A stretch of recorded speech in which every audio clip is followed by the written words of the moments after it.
What is up, everybody? Welcome to today's episode of Grant Teach Me Something, because I got to sing it for myself since our trusty boy Ryan Harper isn't here this morning. He's at a conference. This morning, what we have is we've got a great treat for you. We've got Tang Nguyen in the studio, who's one of the more recent but just beasts in the sub-2 and owner financing world over here in DFW. So I'm really looking forward to the opportunity that we have to sit down and chat with him and see kind of where his successes have come from, what his future looks like, and what's gonna happen as this market does kind of taper off, as we do kind of go into that crash scenario that everybody's so worried about. So thank you for being here. Tune in, and when we come back from break, we're gonna jump right in and get in some awesome information that you guys have been wanting to know.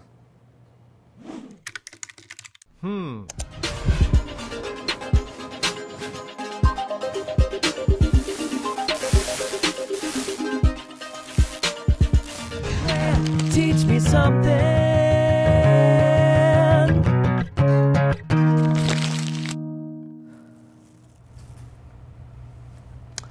What's up, folks? All right, so we are sitting here with the great Tang Nguyen. What's up, man? What's happening? Thank you for having me. Thank you for joining us. It's really cool of you to come out here and chat for a little bit. As you can see, I'm ridiculously overdressed. Just to address that real quick, because it is something that we should all be concerned about. I'm overdressed because, and I'll pick up the name here in a second after I drop it, but we are having dinner tonight with Senator Kelly Hancock, who has been identified by the Texas 100 and our lobbyists as somebody who is a good person to talk to, a businessman that understands kind of what we're doing, and that there's not just a bunch of kooks out here. The reason I bring this up is that we need your support too, right? So let's take just a second to talk about the Texas 100, the Seller Financing Coalition. Look, we don't have to like that government changes because of lobbyists and because of, just how government works, but we've got to understand that that's how it works, and we've got to participate in it. So we do have lobbyists in Austin. We do have lobbyists in Washington, D.C. who are fighting for us, who are fighting for the rights of investors, because they've been trying to take those rights away. And Tang even, we were talking about before you started, you were down in Austin last year talking in the courts about what you've done and that you're doing things the right way and trying to keep, I think it was Bill 1994 Yes. that was going to kill wraparounds for us, right? Yes, definitely. We were in the courtroom and just voicing our past experience of what we've done in the past about helping a lot of homeowners through foreclosures, and then doing owner financing the right way, the correct way. Yeah. But there were some bad actors during that time, and there always are. Yeah. And so we do want to do what we can do to prevent. The bad actors that are out there, but we also need to work together as a community to make sure that we can still do this. So if you want more information on the Texas 100 or the Seller Finance Coalition, please PM me, drop a comment in here that says, you want information, and I'll reach out to you and give you ways that you can participate in making sure that all of us are able to do things the right way and make money for our families ethically and actively. That said, let's jump right into the topic of conversation, which is the wonderful Mr. Tang Nguyen. I think if we can get really just right into the meat and jump into one of the most important aspects, and you may not want to share it because it is kind of, how do you get your hair so freaking nice, man? Lots of training. I've been training it for 37 years. Oh, okay. All right. And I get it from my dad. Yes, Sonia said, I dressed up for you. It's all good. She gets it. Yeah, that's true. Anyway, so tell me a little bit about how you got started. Tell me about what made you decide, because when you got in, you started with owner financing, right? Wasn't that kind of your initial hit, or did you get in through another type of investment vehicle? I was exploring all exit strategies, and of course, wholesaling was the quickest one to get quick cash. But after learning about doing sub-2s and owner financing and just seeing the cash flow and seeing what it can make, I was like, I want to take down that type of exit strategy. I want to learn. I want to learn it's one of the hardest, the most intricate exit strategy out there, and so I want to learn that. Now everything else is pretty much cakewalk. And so, one of the reasons why I wanted to have this conversation is that if you're a watcher of Grant Teach Me Something, you've kind of seen my track on how I got started and what I've done to get in, and you know, and I have a tendency to talk in this like all authoritative, like this is the way to do it. But I want to be very clear that there's more than one way to get into this industry, right? There's more than one way to learn how this industry works and to become active and good at it. And so I had nothing to do with Tang's evolution into this industry, as far as I know. And so how did you, when you went out and you were figuring this is what you were going to do, how did you figure that out? What steps did you take to get in and actually get to a position where you were able to take deals down with Subject 2? Well, honestly, I started with little money. So I had to find a way to do these deals with little to no money. And so Subject 2 was like just lit up right away. It's like, hey, I can actually put in just a little bit to reinstate the loans and take control of the property and then find an exit strategy. And then of course, owner finance was great because of the cash flow, true cash flow. And so I found out I can get a down payment, which gets my money back from what I put in, and then I'm cash flowing. And then if they ever refi or sell the house, I get the little bonus check at the very end. So, because there's 3 profit centers in every owner finance deal, right? Yes. You got cash flow, you got down payment, you got equity, and that's beautiful. And that is more to take the role of Ryan, who would normally tell us. Because how many profit centers do you have in wholesaling? One. And 3 is more than 1. we like so. more. I think so. So something that you said there, can you explain why you said true cash flow, why you specified true cash flow? I think that's a really important point. True cash flow, because if you're a landlord, you're still responsible for the taxes and insurance on the property. When you're owner financing, the homeowner, the new owner, is responsible for the taxes and insurance. So whatever the difference is, if he's paying PITI at $700, no, if he's paying $1,000 and my underlying lien's at $700, that $300 is all cash flow. And what if, because when you make your PITI payment to your buyer, that's based off of rent rates, right? Correct. What if you were renting it for $1,000? Would you be getting a true cash flow of $300 a month? No, I'll be paying for a new toilet, a new AC. Right. Right. You can never say. I mean, I have so many people who get into rentals and they're like, "Yeah, I'm making $450 a month on my rentals," and I'm like, "Oh, that's cool. Like, what kind of capexes do you have? What? Like, why? So why do you say you're making $450?" It's like, well, because my payment is $550 and they pay me $1,000 in rent. It's like, okay, that is not actually what you're profiting off of that deal. Whereas, but with owner financing, you saw the light. You saw, hey, this really is a way to get a real cash flow that I can consistently set up money. And the other thing that I want to point out is that, so like I mentioned, we came from different paths to learn how to get this going.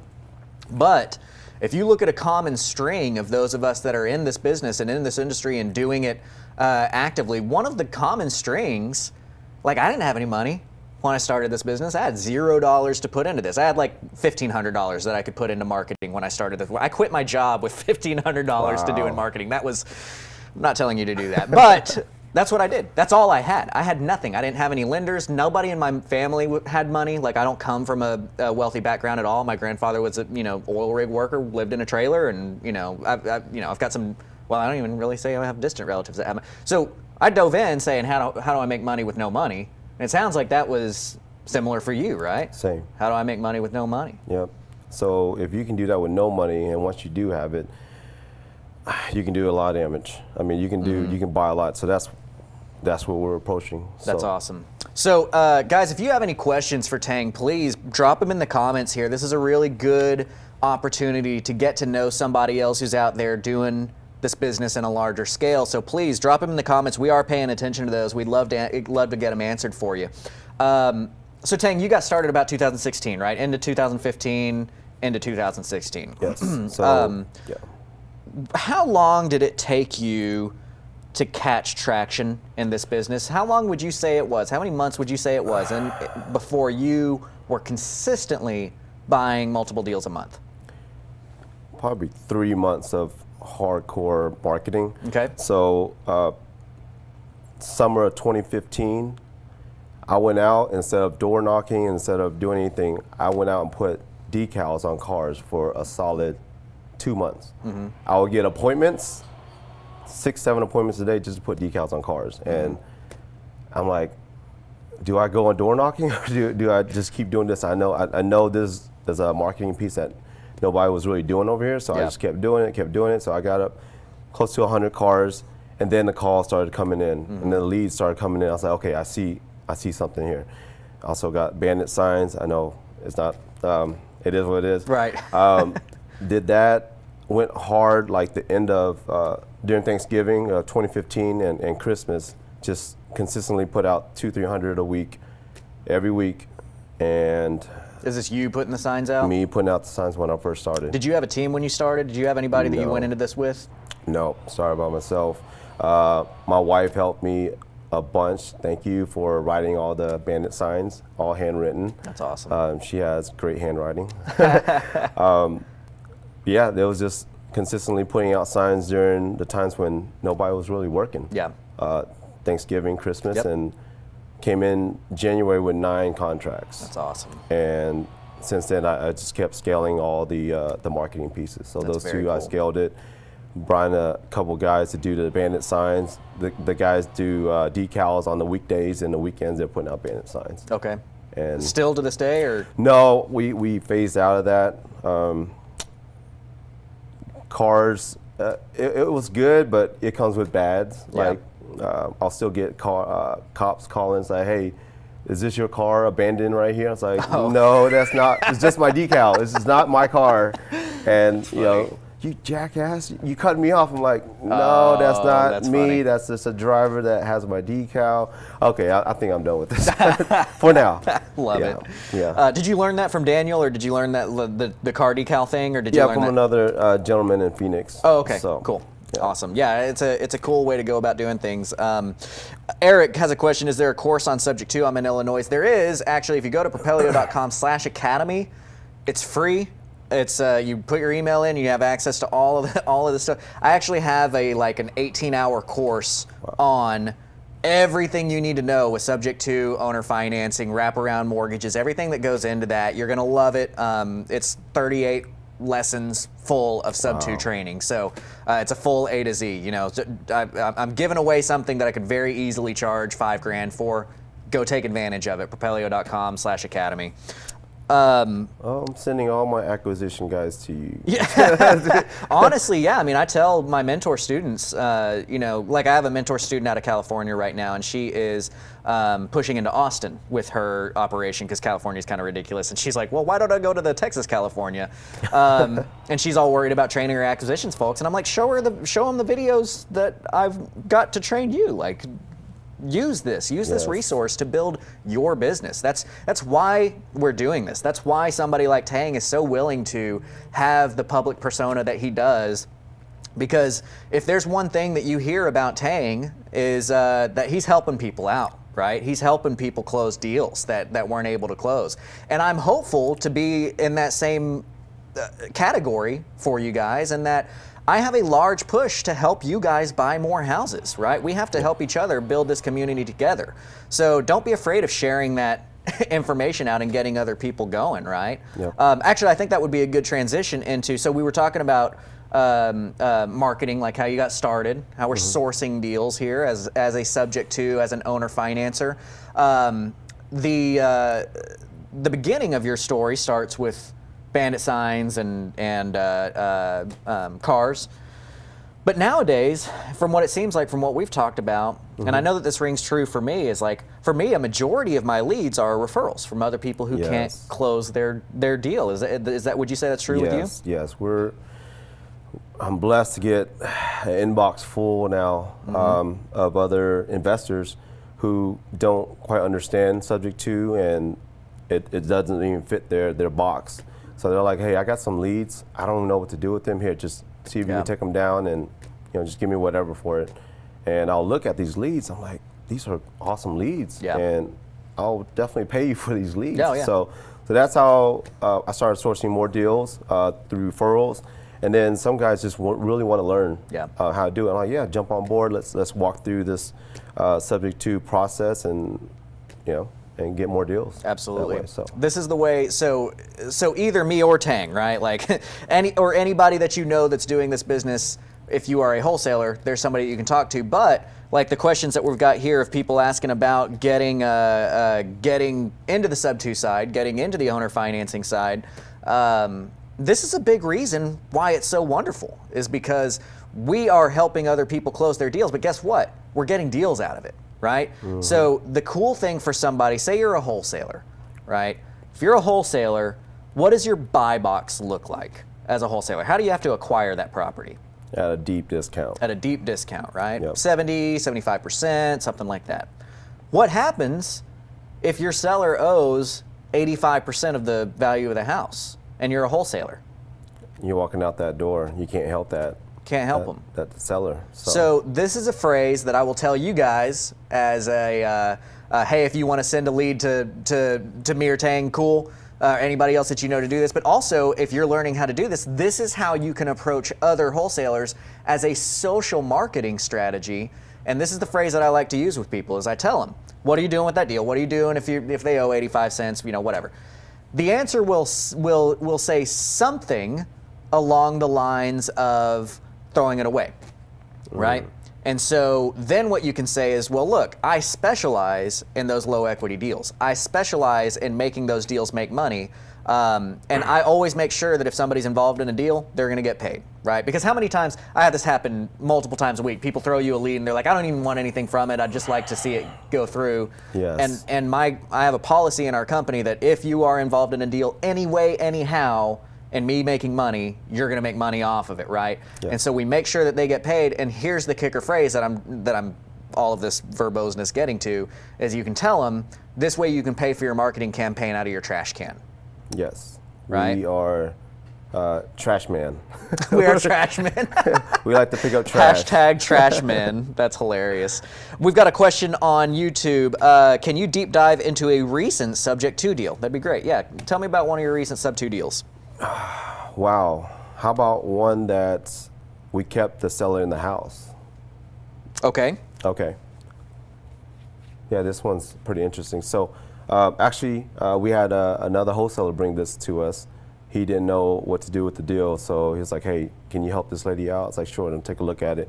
So pretty much she was behind $21,000 on her mortgage. She wanted to stay in the house. So we're like, how do we do this? Like, how do you want to stay in the house?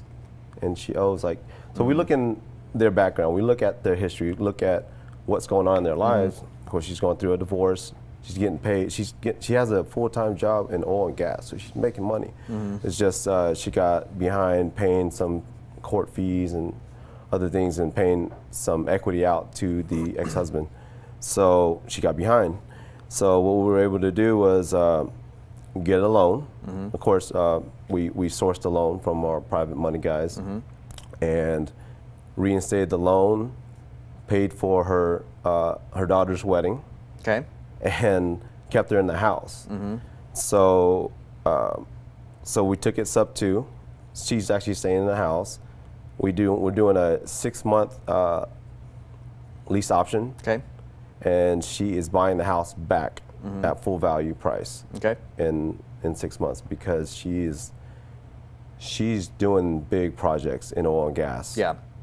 But nobody asked about that. Nobody knows about her background. I'm like, she's super smart. She knows what she's doing. Right. So in 6 months, she wants to buy the house back and give it back to her kids, because she has 2 kids that's staying in the house. She's like, I'm tied to this house. I love this house. Like, they grew up in this house, so I'll buy it back. And you said she was 20 grand behind. That's what you had to do. So right now. So let me preface this. We're not attorneys. We're not financial planners. We are not telling you advice on how to do things one way or the other. The reason I say that is a very, very tricky situation to do that because of the Homestead Act, and it's very legally, there's landmines all over it. So let's not get too deep into that one, because you can really, there's almost 0 ways to do that the right way. That's very, very narrow. But I'm sure Tang talks to his attorneys and all those kinds of things to get that to work the right way. Oh, yeah, and I recommend that you guys, if you're ever going to do that, talk to an attorney. The fear is that the interpretation of selling a house back to somebody who's behind on payments can be a violation of the Homestead Act because ultimately, long story short, it can be seen as a cash-out refi, which needs specific kind of licensing through the SAFE Act and through RESPA. And if you don't have that licensing and you do anything that can be construed as that cash-out refi, it's one of those, if it walks like a duck, talks like a duck, then it's a duck kind of situations. But again, as he did, talk to your attorneys, make sure that you're doing things the right way before ever moving forward with anything. Even out of the stuff that I'm talking about in all the other videos, if in my Subject 2 classes that I talked about on Propelio Academy, trust but verify. Always consult your own attorneys about what's going on. So she was $20,000 behind.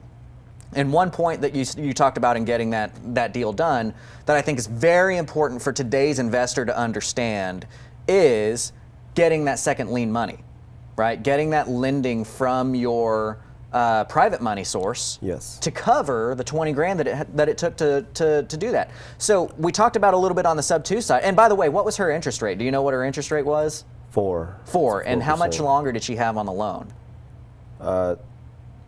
20 years left. 20, okay, good. A little bit under the average, so that's awesome. The average is going to be 22 to 28 years, I would say. Is that about what you run into? Yep. 22 to 28 years left on the loan is typically what we see. And 4% to like 6.5% is typically what we see on their interest rates. And so before going into the private money side, show me where you're going to go get a non-recourse loan from anybody for 4% on a 20-year AM that you don't have to sign personally on, right? Yep. Like that's the cool thing about Sub 2 here, right? Like you bought that house with a loan for 4% in 20 years with equity in the deal, and it's not, if it got foreclosed on, are they foreclosing on you personally, Tang Nguyen? No. Who are they foreclosing on? On the seller. Well, no, there's on your LLC though. LLC, I'm sorry. Yeah, right. Not on me. Sorry. So when he bought it into an LLC, and that's where he gets his protections, right? So you're getting a loan into an LLC for 4%, 20 years, with no recourse personally, not a personal guarantee. Ridiculous. That is what is so cool about Subject 2. But let's jump into that private lending. How'd you meet your private lender? It's crazy, through Instagram. Really? Nice. So through the stories that they follow me. Everybody's whoever's following me follows the stories, all the houses I've been into, all the craziness, and just showing that I'm closing deals every week. And so building that track record. Now they're like, hey, how do I get in? Like, what can I do to help you? Because I'm showing them I'm paying that back my hard money lenders, like just paying them back. So they're like, how are you paying all these guys off? And hey, I want to get in. How much does it take to get in? So okay, well, if you have a little bit of budget, then we have this other program for you where you can just invest in a second position lien loan, but you get your returns. It's, right. You know, because you have a little bit, right? Right. I'm trying to help the little guys out, and they're like, let's do it. So how much money did he have to invest? 30. Or she? 30. Okay. So this is why I asked that question. It's because you guys that are watching, it's very important to understand that, and I hope that, oh gosh, what is his name? Maybe I should tag him in this. What is his, Matt Rostowski? I hope Matt's watching. I'm going to tag him real quick. But because he asked me a question about this morning. If you are having a, oh no, it's not going to let me tag him. Well, whatever, I'll still post it. If you have a loan that you need to get for private money, second lien position, the lender that's going to do that is not the person that has $250,000. The person that's going to do that type of loan is somebody who has under 70 grand. And so what I always tell them is, like, I'll ask them the question when we're talking private money. How much capital do you have to place, right? Notice I said how much capital do you have to place. I didn't say how much money do you have, because what does money buy? Money buys groceries. What does capital do? It invests in businesses, right? Yep. So when we're talking, do you talk, when you talk with your private money lenders, do you use money? Do you say capital. The word money, or do you use capital? Yeah. So so that's cool. So, you know, talking in terms of capital, how much capital do you have to place? If they come back at you with something less than 70 or below, my response is always, well, look, that's very difficult to make work in a first lien position because there's really not enough money to buy a house and fix it up. However, because we know what we're doing in the business, because we can do subject to, we run into deals all the time where somebody might need arrearages paid back on their loan for us to buy it, and we may need to put a little bit of money in for a rehab. So that amount of capital is perfect for that program, where you can lend in to be the rehab or the back payments. They love it. So are you comfortable sharing terms that you pay for that kind of money? I'm paying 10%. Okay, that's what I pay too. On second lien loans, I pay 10%, and basically you've just got to work it out. Well, actually, I'm talking too much. Will you work out how you figure out what your payments are to your lender? They're very flexible. It just all depends. A lot of them just like, hey, just pay me on the back end. Whenever all the interest, everything on the back end. Whenever you out the loan, 6 months. So. Okay, so you gave him a 6 month 10%. Is that what I heard? 6 months. So you're planning on her cashing you out on that situation. Have you taken second lien loans on other subject to deals of yours that you've wrapped or anything?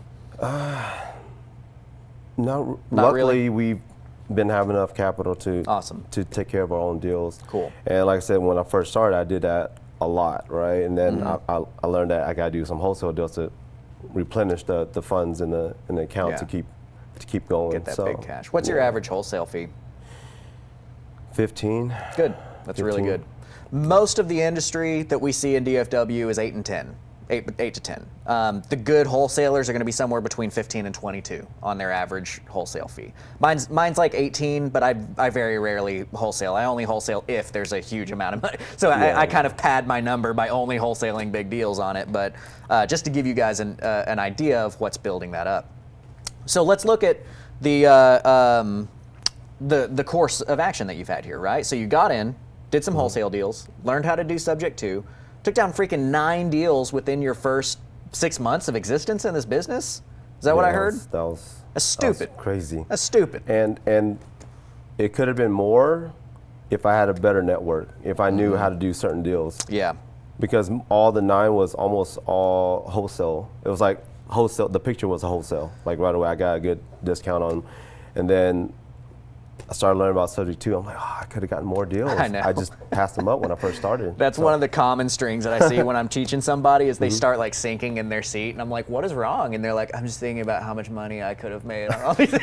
I'm like, I'm sorry, dude. Yeah, you're right. Yeah. But that's why you should learn now, as early as you can. Learn how to do this stuff, and we're going to tell you why after we come back from break here in just a moment, because of where the market is headed and what's going on.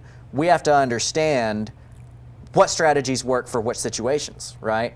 So you got in a hot market, got a ton of deals right up front, started scaling, working hard, got your private lenders through social media, through getting out there and marketing. People don't fully always appreciate the different channels of marketing that we have. Apply the same marketing principles that you're thinking for getting your real estate to social marketing, whether that is going to events or social media or whatever. He got 20 grand through Instagram, right? So building this strategy, building the ability to do this kind of stuff in a very fast manner, much faster than most people would, in a preparation for what's coming on the other end of this hot market. So let's take a quick break, and when we come back, let's talk about that other end of that hot market, okay? So we'll see you here in just a minute.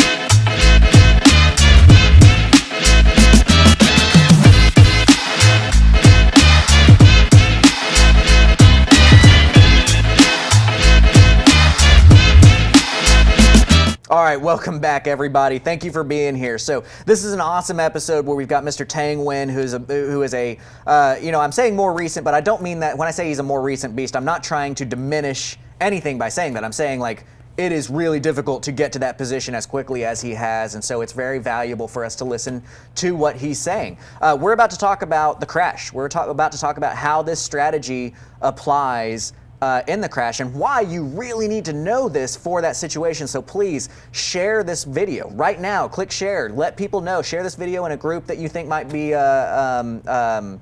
somebody that needs to hear this kind of stuff, because like we talked about in the last segment, it's all about the community, guys. We've got to understand that we've got a bit of information in our minds and available to us that not everybody understands is there. And this is not a scarcity thing. We've got plenty to go around. Let's help each other bring this up. So share it, comment, ask any questions that you've got right here. We would love to answer them. So real quick, let's get through a couple of questions that we've already gotten here, which is, are you paying your investor a flat percentage or a part of the deal? I think Tang answered that. Flat. Right, flat percentage that's coming out of it. Now, is that an annualized 10% or is that okay? Annualized. So, can you explain what I'm asking? Can you explain to them what annualized would be? Because you said you're going to pay them off in 6 months, right? So the option would either be a flat 10% or an annualized 10%. It's interest only on this, so we're paying them 10% based out of 12 months, right? So it's not much at all, knowing that hard money Let's use a really easy example. Let's say that you got a $120,000 loan from him. Okay, and it's 10% that you're paying him, and you said it's interest only. So what would that make your payments? $1,000. Make you $1,000. How did you get there? Divided by 12 right? months. So $120,000 total loan. If you're paying him 10% annualized, that means in the full year he's going to make 10% of that loan balance back, which would be $12,000 for the year. Divide that number by 12. That's what the payment is per month. And this particular guy is going to get paid off in 6 months. So he's only going to get a realized 5% interest, because he's getting, like if you were going to say a flat interest, it's it's 5% on his investment. Yep. But that's a 5% in 6 months. That's huge. Yeah, and it's just sitting in his account, not doing anything. Yeah. So. Yeah, so this makes it work for him. So that's a good question. Another question, Jaime pops out. He's from down in the valley. He says, does Dodd-Frank allow you to graduate payments on the wrap to the end buyer, even just $100 per year, enabled in order to amortize the underlying lien faster? Do you know the answer to this? That's crazy. That's crazy. Okay, so the answer is yes. I talk about, like with Dodd-Frank, you're not allowed, we want a qualified mortgage. We want a QM, because a QM is what gives us the court protections that we're looking for in this. If you have a QM and somebody sues you, essentially, for the short story, is the judge is going to roll the gavel just in your favor because you've got the QM. There's a much longer story behind that. But if you do, to get a QM, there's some very simple things that you need to do. Maximum of a 30-year loan, no balloons, no interest-only payments, that kind of stuff, right? I'm trying to think if there's anything else that's a quick hit that you would need to know, but those are really the major things that you would be dealing with. So the question is, can you do a graduated payment on your wrap buyer, essentially saying, hey, right now your payment's $1,000, but in a year your payment's going to be $1,100, in 2 years your payment's going to be $1,200. The answer is yes, you can do that. But when you qualify your buyer, you have to qualify them with the largest payment that they could possibly have in the first 5 years. Okay, so in other words, if we did that, their payment could go up by $400.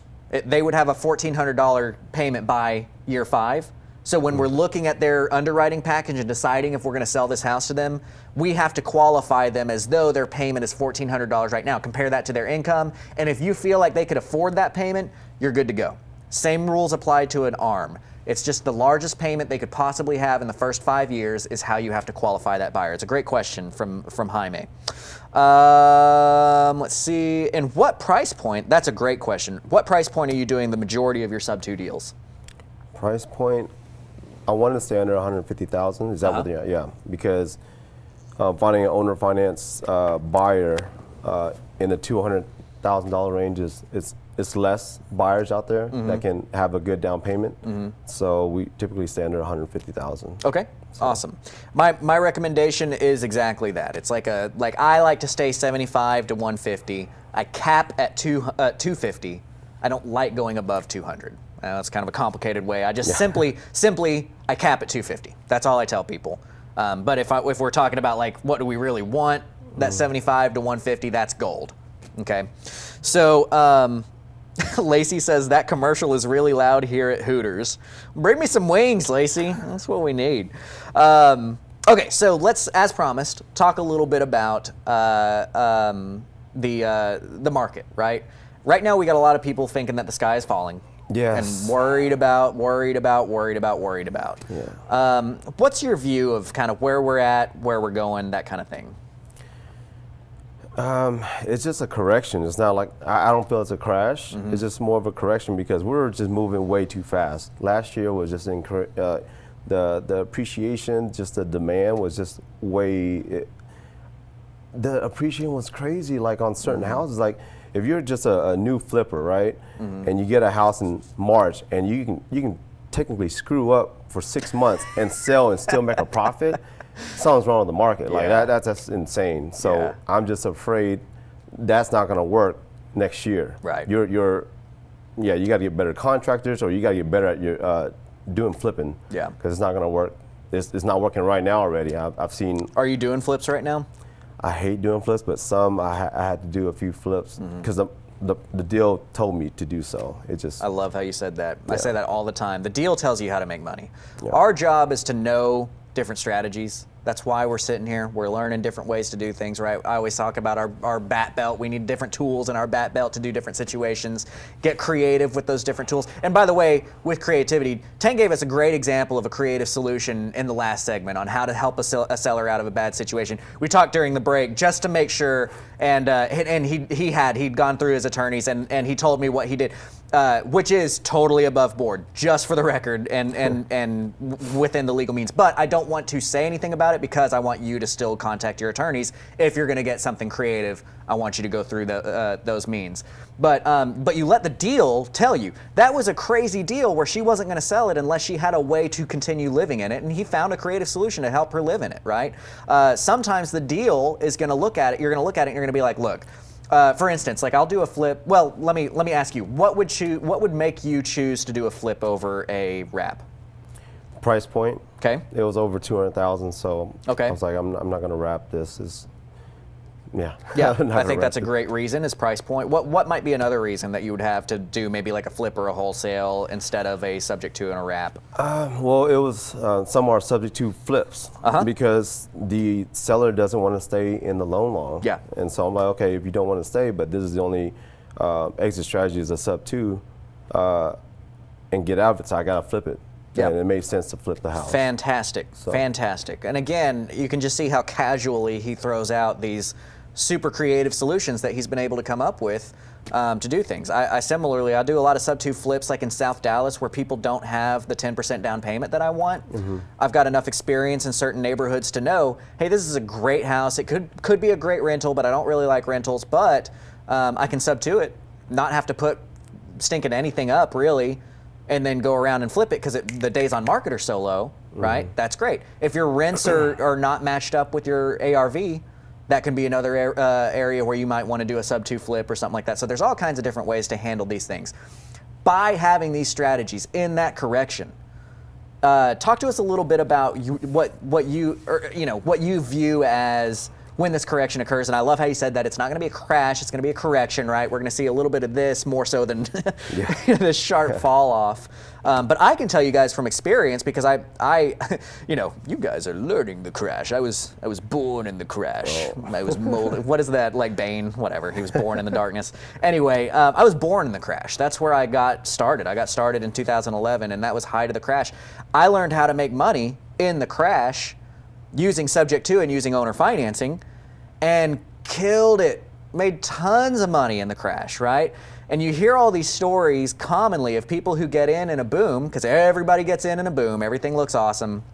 They get in the boom, a crash occurs, they lose everything, they can't find deals anymore, everything sucks, and they're one. That was me when the market got good, because I learned how to do sub 2 and owner financing in a crap market.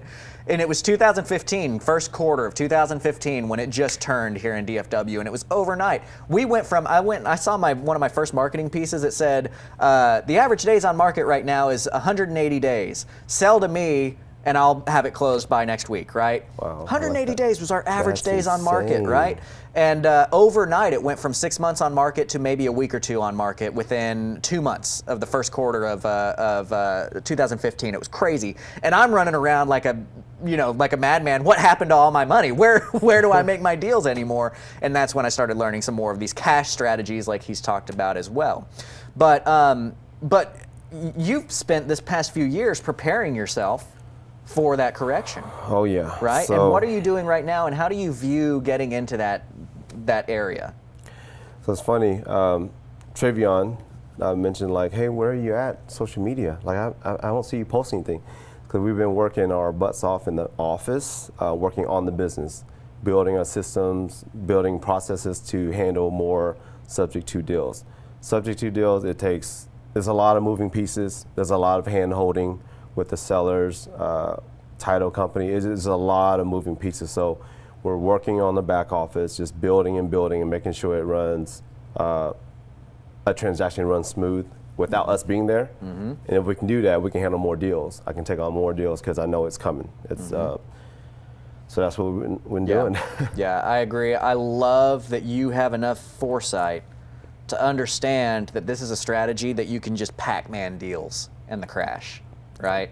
Because why is that? Why is it that subject to becomes such a great strategy in that correction? Because there are a lot of loan programs out there now that's, will help assist on down payments. They're getting into all these loans and deals with little to no money, right. Like $3,000 down on a house. The home buyers don't really see the property taxes going up. Mm-hmm. They didn't think of planning ahead. Yeah, planning ahead pretty much. So getting a house 2 years, 3 years in, and they see the property taxes rising and rising, they can't afford the house anymore. So they'll get a couple months behind. Next thing you know, they're 6 months behind. Mm-hmm. And so how do you buy a house when they just got in and there's hardly any equity? Right. Who's going to purchase that house? Mm-hmm. How is a wholesaler going to come in and buy at a discount when he owes 180 and it's worth 180? Right. So. Right. I love it, man. And this is one of the things that makes Tang such an impressive dude, is that Tang came in 2016, 15, 16, kind of on that cusp, and is able to have the foresight to understand that situation that most people don't have the foresight to understand, because exactly what he said. We see these raising markets, right, where values are going up and up and up and up and up. The crash is defined by when those values go down, right? So people are buying. No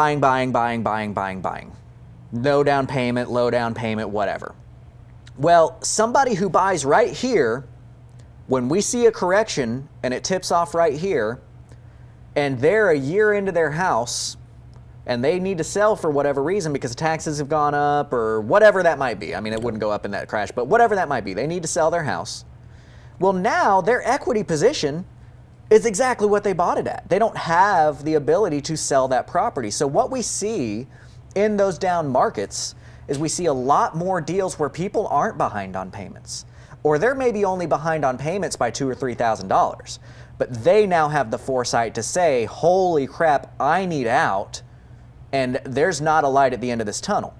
We see a lot of people with big back payments right now because property values are always going up. And so they've got in their mind like, well, I'll just keep it there and it'll be worth more, and then eventually I'll have enough to where I can sell it and I'll make my money back, and then something else hits them and that's when they need to sell, or the foreclosure occurs before they were ready to get things going, right?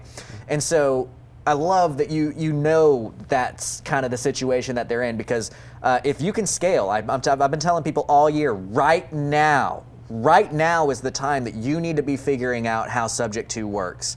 You need to be figuring out owner financing right now and scaling it, so that when that occurs, you're the guy that people are sending deals to. You're the Grant that people are sending deals to. You're the Tang that people are sending deals to, because they've spent their whole life learning how to screw up a fix and flip and still make money. And then when they can't do that anymore, what do? Right? Yep. So we'll see those those back payments go lower and lower. What's your average arrears that you're hitting right now? Ooh, it's getting high these days. Very high. They're 15 is 10 to 15 has been the average. And that's actually, surprisingly, I would classify as lower than where, because we've been seeing, I'm actually excited that we're down to 10 to 15, because I've been seeing a bunch of 20s and 30s over the last, year and a half or two, where people are behind 30 grand, and that can kill your deal. Yep. So we're talking about buying houses at full value in the crash, Okay, and again, guys, please like and share this. And if you have any, more questions about how this stuff works, check out Propelio.com/academy. I do a full-blown course on Subject 2 and owner financing, all the creative ins and outs that you need to do this kind of stuff with. Also, CreativeCashFlow.com. That's where we help you buy more houses. Check out CreativeCashFlow.com because I'm there to help. I'm there to help build this community and put the real information out there that's helping people actually close these deals. So check us out on that. People, and just real quick, how can they get a hold of you? What's the best way for people to get a hold of you, Tang? Facebook, Instagram, just look us up, The Odd Brothers, or look up Tang Wynn. That's the easiest way. And spelled W-Y-N-N. W-Y-N-N on Facebook. Yes. Okay, so getting back into that time, right, where our arrears are lower, we're talking about buying full-priced houses in a crash. How do you evaluate if a deal is worth you putting the money in for the arrears and the rehab and that kind of stuff? Because we're not talking about as simple as buying at 70 cents. We might be buying at 90 cents with some cash into it. Mm-hmm. How do you decide I'm going to move on this deal or I'm not going to move on this deal? Price point, if it's, like I said, if it was under $150,000 and I know I got buyers ready for owner finance, I'm going to go in and get it. Looking at the interest rate too, looking at the interest rate of the underlying lien, if it's like I said, between 4 or under 4 or 5%, mm-hmm. around there, mm-hmm. It's a good wrappable mortgage. So did I hear you right? And I'm sorry, I was trying to read some questions here. Did I hear you right in saying that you don't really care about the arrears as long as you're getting a low enough interest rate and that kind of thing? Oh, I care. Okay. We do all you want, have like a systemized like line of demarcation that says like, hey man, your arrears are too much for me to move forward on?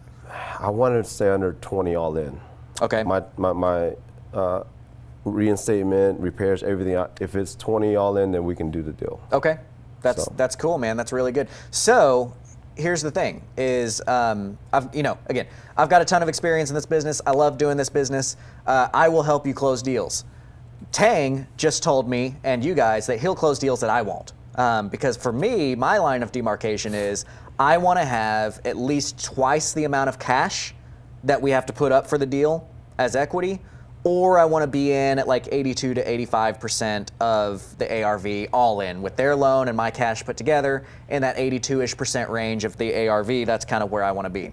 So if you've got a deal that's under 20 grand of cash needs, and maybe that's going to put you in at 90 cents on the dollar, this sounds like something that Tang would love to help you out with. I'll take a look at it. I've had students of mine, and I haven't beat you up about this yet, but I need to beat you up about this. I had one of my students come to me and was like, hey man, I just closed a deal with Tang. I'm like, you're my freaking student. Like what?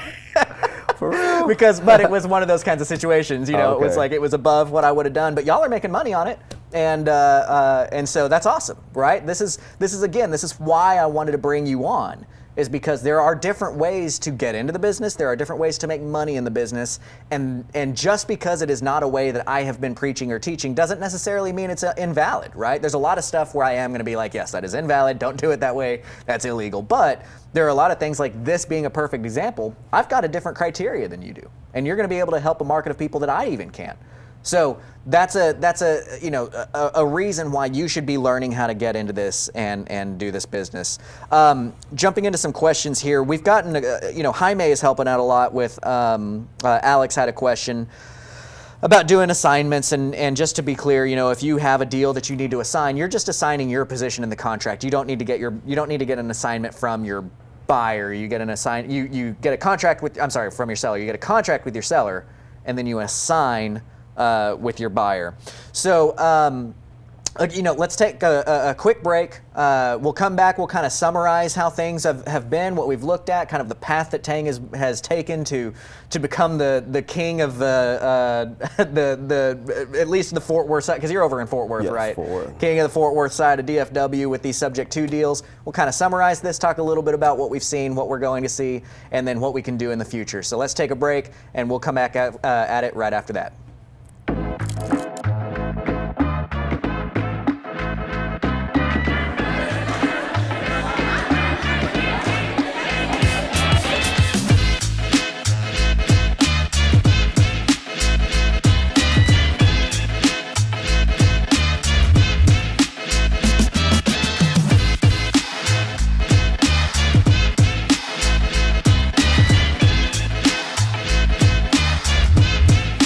what's up, y'all? All right, so welcome back. We are going to be kind of summarizing here and figuring out what the future looks like for everybody. So if you could give me a minute and a half spiel of the high points of the start of your career to where you're at right now, okay, and then finish that off with what you view as the future, what would that summary look like to you as far as how you've gotten your deals, how you've partnered with people, what kind of volume you're looking to do, and what you've done, that kind of stuff?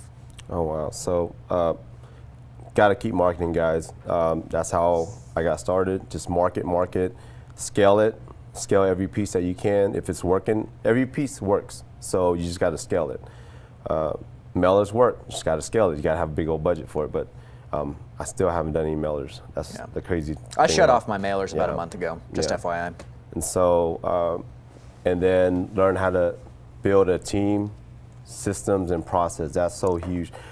We went to lunch this past summer, I think. Grant introduced me to Traction by Gino Wickman. Changed our business, changed our everything. And now we can't get enough. Every day, every week, Eric, my partner, is looking at the book. Hey, we gotta do this. We gotta do this, like this way. I'm like, oh, cool. So he runs the meetings, and it's been awesome. That's so cool. So is Eric your integrator? Yes. And you're the visionary? Yes. Yeah. Yeah, guys, I can't stress enough, and it's super encouraging to me to hear that from you, Tang, because I've been preaching that book for a while now. It's made a huge difference in my business. It's made a huge difference in the business of my mentor students. It's made a huge difference in your business. If you feel stressed by your business, whether you're getting into the business right now, gosh, I would love if you're getting into the business right now and you haven't had time to screw stuff up, read Traction right now. And if you're in the business already and you're stressed about stuff and you're like, why do I suck at this? And I look at Instagram and Tang has taken down all these deals, and I look at, Facebook and Grant's having dinner with a freaking senator, like what am I doing wrong? Go to Traction, read Traction. It's gonna help you fix the problems that you suck at. I can almost guarantee that. So I'm really glad that you took action on that, put that into play in your business, and that's going to be what helps you scale for the future, right? Oh man, yeah, I'm so excited for 2019. Yeah. Super excited. That's very cool. So, and then we talked a little bit about creative strategies, a little bit about some of the cool ways that you can use these different tools to work together. I don't know if you guys picked up on a lot of those things, but hey man, it's, there's subject to, that's an acquisitions model. Yes. Right? Well, you buy sub 2, you can flip, you can rent, you can wrap, you can do anything you want once you buy sub 2, right? It's an acquisitions model. It's a cool way to mix strategies.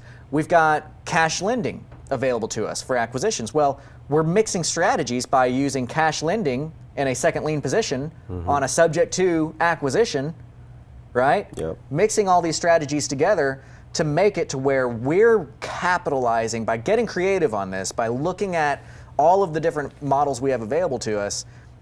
We can mix and match and let the deal tell us how to make money. And I think that that's one of the big golden nuggets that Tang gave us today, that I love that phrase. I love saying that. The deal told me what was going to make the most money on this situation, right? Yeah, if the deal tells you to call Grant or Tang, call Grant or Tang. Absolutely. If it doesn't make sense, we will help you right? pay for your marketing campaign out of your Exactly. trash can, Yeah. right? So we've got a couple of questions in. One is, when approaching a potential private money lender for a first lien, wrappable note, how do you best answer their question, what if I need my cash back sooner than expected? It's all negotiated, like Okay. prior.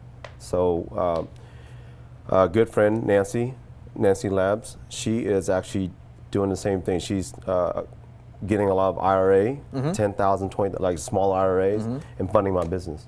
Good. But everything is all documented, like, hey, I need it for 6 months. Yeah. And yeah, put a balloon on it, however. So That's you awesome. got to refinance.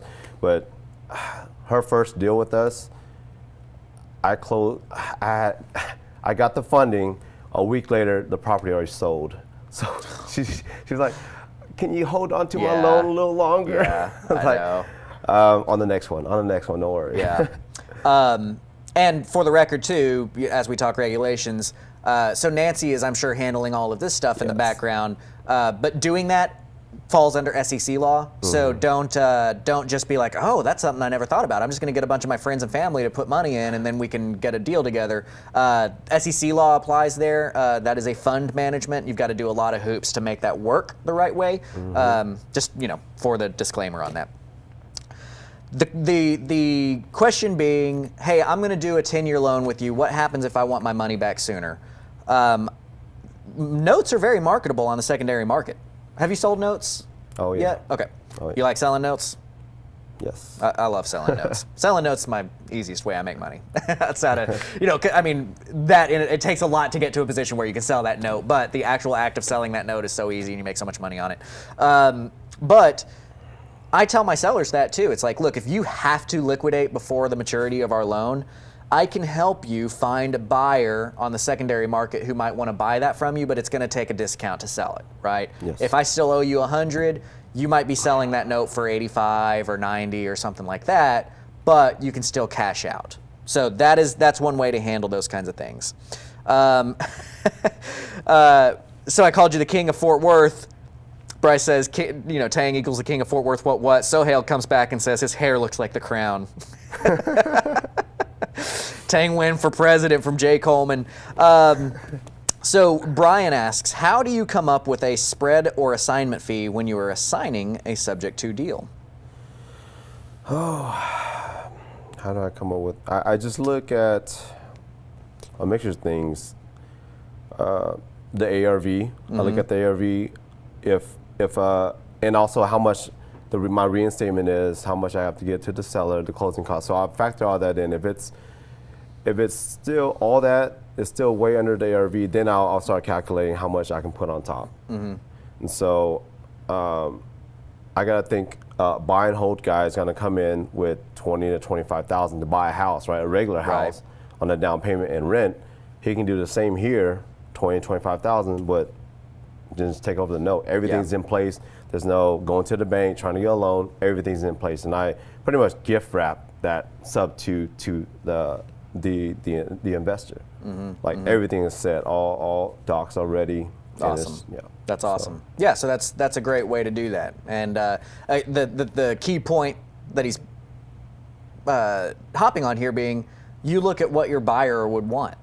What would a buyer pay? That's what makes anything marketable ever, is what would a buyer pay for this? And you've got to be in tune to what people want to see, and that's how you can work in your assignment fees on that kind of side of things. So Cynthia Franklin says, I will call. Cynthia, I look forward to that call. That is awesome. Ryan has linked to the Traction book. I would love for you guys to go out. I mean, if there's anything I can give to the community, it is read this stinking book and put it into your business and take it very seriously. Mary Bowles says, did you say you quit sending out mailers? And yes, I did. I absolutely, I send 0 mailers out anymore. It is a, I hate saying anything with this kind of certainty because everything is cyclical, especially in marketing, but it's a dead marketing channel for me, in my opinion, right now. My first mailers, when I was sending them out when I got into the business, 2011, for that first period of time, that next few years, I would get a 10 to 12% return rate. We haven't seen that in years. Now mailers are getting like 0.5. It's just awful. So door knock, cold call, hit the ground. I am not a believer in bandit signs personally, because the only way to get out of getting ticketed for those bandit signs is to either pay for the ticket or to lie to people that, oh no, somebody on Craigslist told me to put this out. These aren't my signs, or making the people follow so many phone tunnels that they can't actually get to you. And I don't think that's the right way to do business. But I don't say that to look down on anybody else that's doing it. By any means, I'm not trying to be a jerk about it. I'm just saying be careful, because it is usually against the code compliance. If you're going to do bandit signs, just make sure you're adhering to code compliance. But they work, right? They work too. Matt says, are you avoiding major flips since the market could drop so much? Me personally, yes. I cap in my entire investing, I cap at 250. I get tons of deals where, I could have made a bunch more money, but it's a $300,000 house, and that's not in our box. And I think that we need to be masters of our domain. So I say no to those, and that's part of Traction is, learning what we want and sticking to it. I haven't done a flip. I've stopped taking down flips about 6 months ago, specifically because of, I don't think the sky is falling, but I just don't want to play with it. I've got plenty of other ways to make money, right? Exactly. And you said you're avoiding flips if you can, but sometimes the deal tells you that that's the way to make money. Yeah, that's 300 level. Oh man, I'll pass. Right. Yeah. So. Eric wants a good script for cold calling. Maybe we'll do that on another episode. But that's not something for today. That would be a whole, and we're kind of summarizing and wrapping up here. So guys, and please get your questions in here. We can probably take a couple more questions if you're getting them in.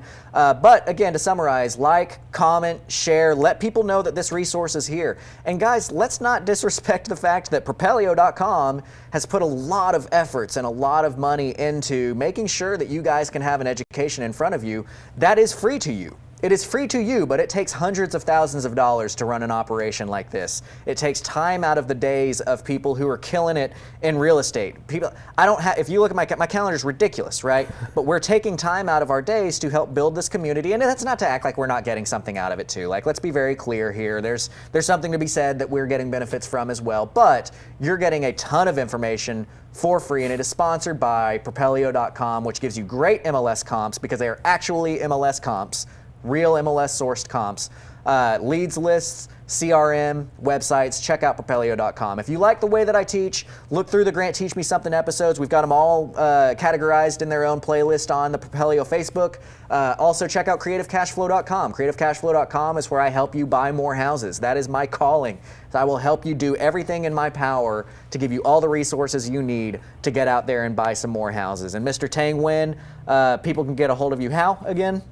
Through Facebook, Instagram. My wife shared my Instagram name on there.